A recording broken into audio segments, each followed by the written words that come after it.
नमस्ते दोस्तों, एक मैथ्स क्लास में आपका स्वागत है। हम लोग पिछले क्लास यानी कि पार्ट 3 में हम लोग पढ़ चुके थे।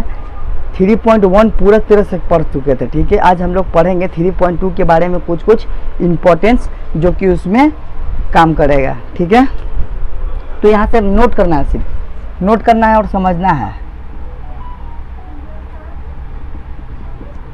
नोट कर लिखिएगा, नोट कर लिखिएगा पहला नंबर में कि यदि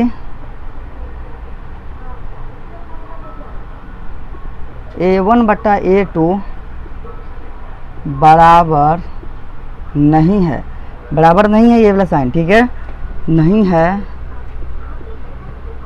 नहीं हो तो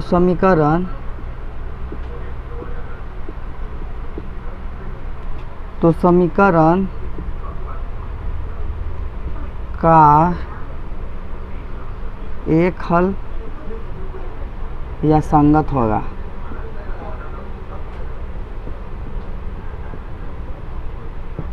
या संगत होगा। ठीक है, यानी A1/A2 इक्वल टू मतलब नॉट इक्वल टू यानी बराबर नहीं होगा B1/B2, तो उसका संगत होगा और नहीं तो एक हल होगा। ठीक है, अब दूसरा में लिखिए कि यदि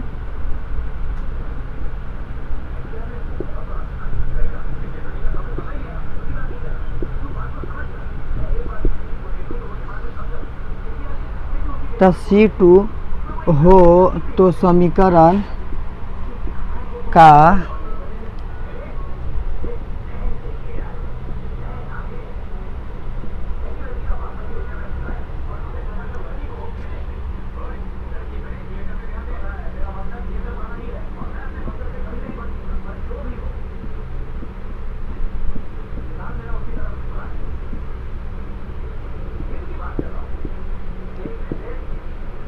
देखिए, यानी कि A1/A2 बराबर B1/B2 बराबर C1/C2 यानी सब बराबर होगा ना, तो समीकरण का अनेक हल होगा या संगत होगा या संपाती होगा। ठीक है, अब आइए हम लोग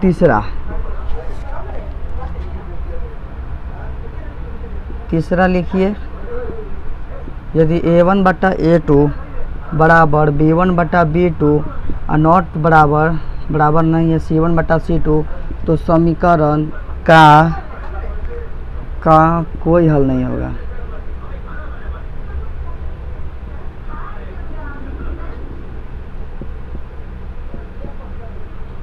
कोई हल नहीं होगा अर्थात असंगत होगा।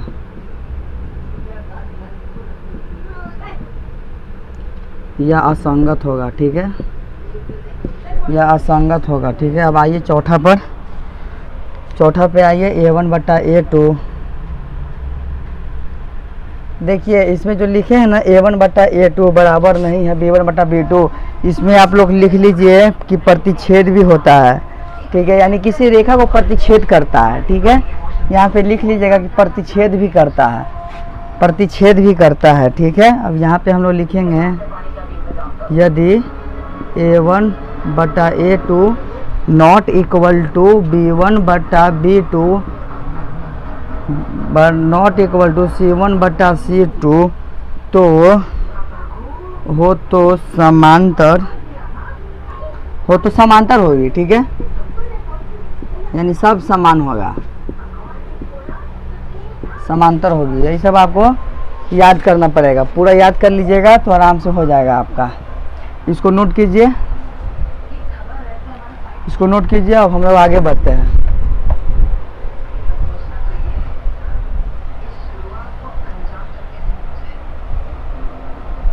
अहमद मुक्का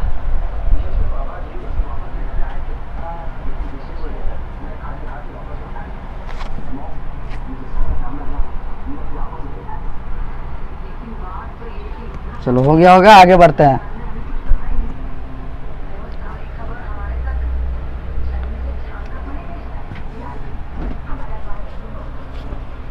हम लोग आते हैं अब एक्सरसाइज 3.2।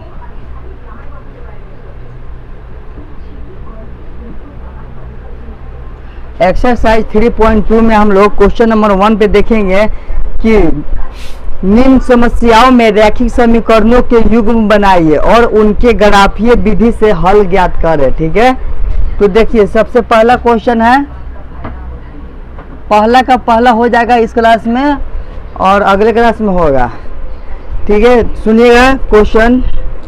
कक्षा 10 के 10 विद्यार्थियों ने एक गणित की पहेली प्रतियोगिता में भाग लिया। ठीक है, यानी किसी प्रतियोगिता में भाग लिया। यदि लड़कियों की संख्या लड़कों की संख्या से 4 अधिक है, ठीक है, यानी लड़कियों की संख्या जो है ना लड़कों की संख्या से 4 अधिक है, ज़्यादा है। ठीक है, तो प्रतियोगिता में भाग लिए लड़कों और लड़कियों की संख्या क्या होगी, यही आपको बताना है। तो सबसे पहले तो आपको पता है कि यहाँ पे लिखेंगे कि माना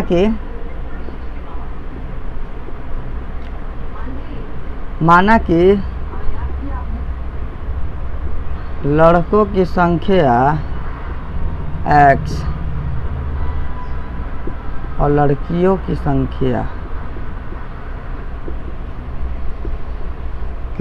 संख्या y।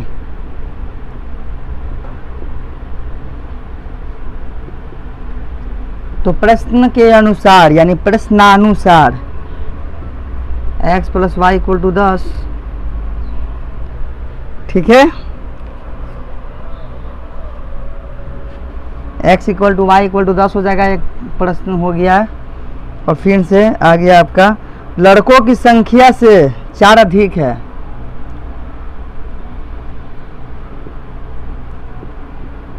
लड़कियों की संख्या लड़कों की संख्या से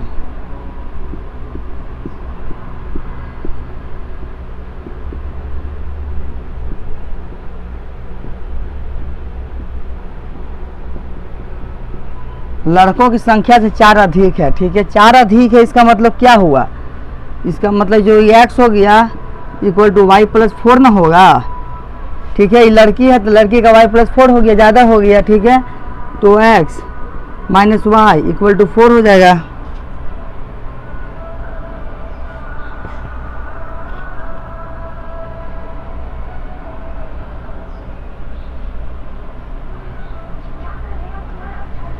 यही चीज़ ना होगा, और नहीं तो यहाँ से फिर ऐसे भी इसको कर सकते हैं -x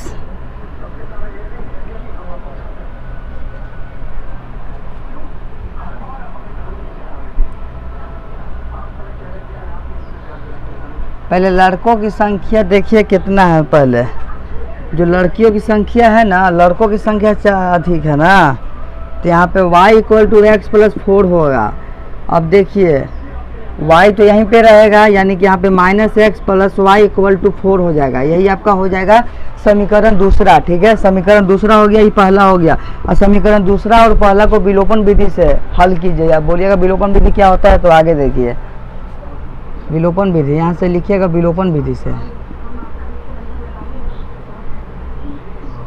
विलोपन विधि को आप लोग जानते हैं, इसका क्वेश्चन हम लोग AP में कुछ किए थे। ठीक है, तो देखिए x + y = 10 है। ठीक है, यहाँ से -x + y = 4 है। अब यहाँ से काट दीजिए इसको, 2y = 14, तो y = 7, y = 7 आएगा। यही आपका विलोपन विधि है। ठीक है, अब यहाँ से हम लोग आगे बढ़ते हैं। यहाँ से y का मान